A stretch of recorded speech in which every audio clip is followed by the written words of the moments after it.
Welcome back. Our next guests are two young ladies who have begun a podcast to address issues of race and inequality and also to share their own lived experiences as Black women in Canada. Let's welcome Kim Madume and Emily Radcliffe to The Source. So Emily, I'll begin with you. How did you start this podcast? Who came up with the idea and why are you doing it? It was definitely a team decision there. We've always kind of had these sort of conversations. We'd always have these late night car conversations. And we kind of got to a point where we're like, we should make a podcast because we realize there's a lot of people who may feel the same way that we do.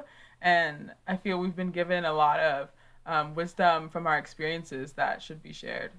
Kim, you were somewhat influenced by your mother's work here in Welland as well, correct? Oh, yes. Yeah, my mom works at the Welland Heritage Council. She's the executive director there, and she's always been an influence for me as well. But I think there was also some influence a little bit, too, from the reignition, or at least more about outspokenness about the Black Lives Matter movement in 2020. When all the issues of racism and the cases were coming up in the media. It's something that really fueled us and it kind of pushed us to start this earlier than we intended to. When your mother gave me the news about your podcast, I was really stoked because it's great to see young women taking charge and doing something, trying to change things. Emily, what are some of the topics that you plan to cover? I know you've done 5 episodes, I think, so far. Mm-hmm. So moving forward, some of the things that we have hopefully in the lineup are some childhood stories. Some might touch on race, some might be just fun memories. But also we're going to have a conversation about tokenism and what that's like for in a space where you're usually like the sole Black person in a predominantly white space. So we have a couple special guests coming in for that conversation. We're really looking forward to that one. Speaking of special guests, Kim, do you have any that would be sort of your dream guests to be on Pigmented? Yes, I do, definitely, Mike. I really would love to have Trevor Noah on one day. I look up to him a lot. That'd be amazing. Yeah. So yes, Trevor Noah is definitely one person who is on the list for sure. And when you look at topics that you would like to cover, how do the two of you agree on what the focus will be week by week?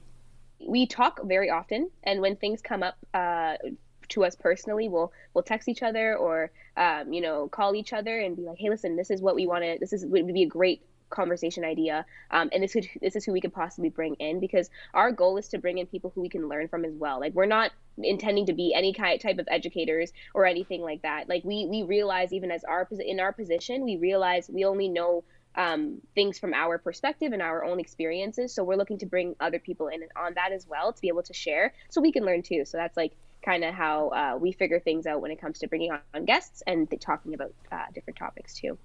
You're both very bright, intelligent women, university students. Do you find that you experience a little bit less racism in the university environment because of the fact that more people there are educated? And is that part of, I guess, the solution moving forward? Emily?